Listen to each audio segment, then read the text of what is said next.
with the recent news about Nico Hulkenberg joining Sauber in 2025 and earlier news that Lewis Hamilton signed for Ferrari at the start of this season. It has opened up Formula 1 for one of the biggest silly seasons of all time. Over half the grid currently has contracts that run out at the end of 2024, and drivers are currently racing very hard for their future. Except for Lance Stroll. F1 drivers like to race hard, but racing is hard for Lance Stroll. I don't need to say any more. So here's my idea for the grid in 2025 with my reasoning. Some are a bit silly, some are a bit logical. Shoot me down in the comments. If I'm wrong about something, just let me cook. Ferrari is already locked in with Leclerc and Hamilton, so there's no need to explain more. It's two very strong drivers individually, but there is no telling how they will play along as a team. Hamilton does not have a very good track record of playing nicely when his teammates are on the same pace as him or even faster. Leclerc will most likely outperform Hamilton given his history with the car and the team, but Lewis can always surprise, he's just that kind of a driver. McLaren are also pretty locked in with Lando Norris and Oscar Piastri, and given how well they work together, they are looking like a really strong lineup for next year if McLaren can keep making further gains on Red Bull. Questions about Lando Norris's mentality when it comes to wins are not grounded in reality.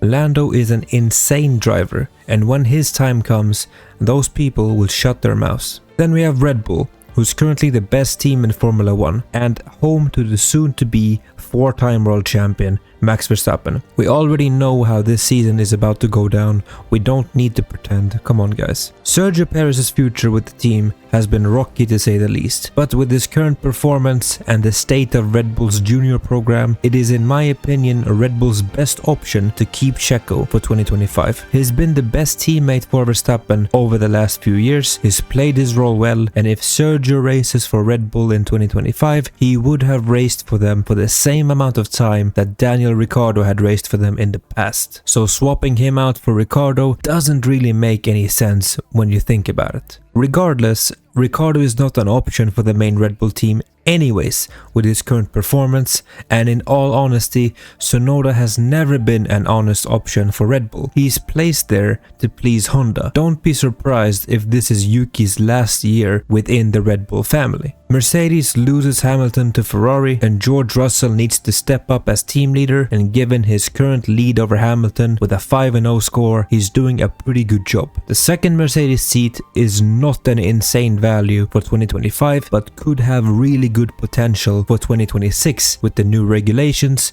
and that is why I have placed George Russell together with Alexander Albon. They both have plenty of F1 experience, they share the same history with both having driven for Williams and one top team. Together they could be a very strong lineup. Even if George Russell turns out to be just a bit faster than Alex, you could trust him to play his role well and be an insane wingman. But where does that leave Williams if you sign Albon to Mercedes? They are not keeping Logan Sargent for sure, given how poorly he has performed. He was clearly not ready for Formula 1, who could have seen that coming? Williams are probably going to take a page out of Gunther Steiner's book at the end of 2022. In very short terms, the saying goes, fuck the rookies, give me experienced drivers. So no Kimi Antonelli for Williams in 2025 in my predictions. Maybe if he gets top 2, top 3 in Formula 2. If Williams wants to improve, they need to stop being a quote a junior team for Mercedes and play by their own rules. Instead, Williams are going to sign up Zhou Guanyu and Yuki Tsunoda. Zhou has insane market value in Asia, and the same goes for Yuki Tsunoda. Zhou have played a very good role in Sauber, looked on par with Bottas, and deserves at least one more year in Formula 1 to show what he has, and Williams could use the marketing profits to improve their facilities in the growth phase they are currently going through. Tsunoda has very good pace, and together with Zhou, I think they can take Williams to the next level and further move into the midfield. I think once Yuki gets rid of Helmut Marko constantly being on his ass, he can finally blossom into a very fine F1 driver. And with Tsunoda gone, where does that leave Visa, Cash App, Scuderia, Alfa Tauri, Toro Rosso, Minardi? Oh god. Well, in my predictions,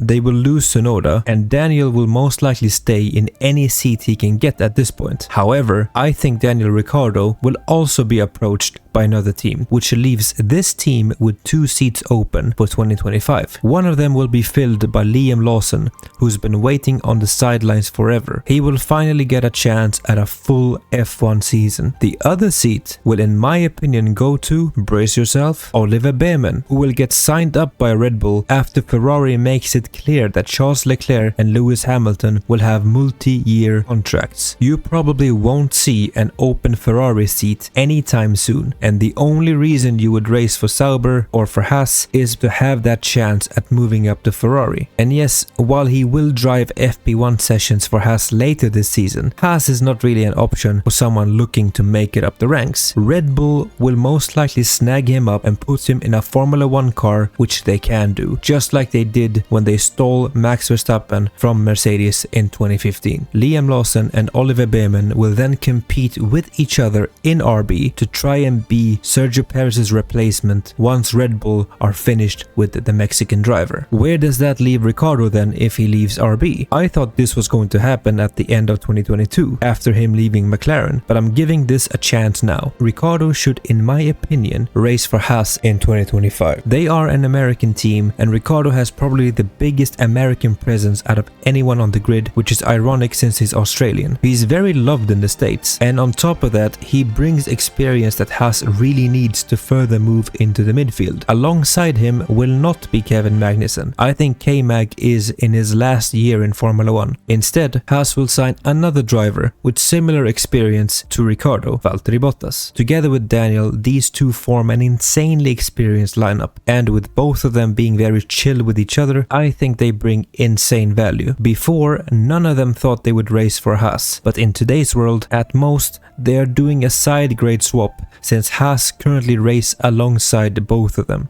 Sauber/Audi signed up Nico Hulkenberg earlier today, a driver with insane pace and experience, someone you can rely on. Alongside him will be Carlos Sainz, who exits Ferrari when Lewis Hamilton comes in. Together, they both have the pace to piece together a struggling Sauber and lead them forward towards becoming a constructor team under Audi. Hulkenberg joining Audi is a given since he races against these cars currently. He's doing a side grade swap at minimum. The choice, however, is harder for Carlos Sainz, who's currently running out of options. Fight hard for a potential Red Bull or Mercedes seat where they can kick you out at any time for a promising rookie, or give Audi a chance to blossom out and become a big contender. I think Carlos Sainz will join Nico Hulkenberg in Audi. Alpine are currently struggling very hard, but chances are high that both Ocon and Gasly will stay there. They don't really have any great options. Even though Ocon is currently beating Gasly, I think Gasly has better options if he were to move, given his brand and image. Ocon doesn't really have any real options outside of Alpine. His ties to Mercedes are probably long gone. He's a good driver but a terrible teammate, and that has been the case for many seasons now. I don't think teams want to take a risk with him. In my opinion, Alpine are going to stick with Ocon and Gasly, and if Gasly moves, they will either promote Jack Doohan or Victor Martins.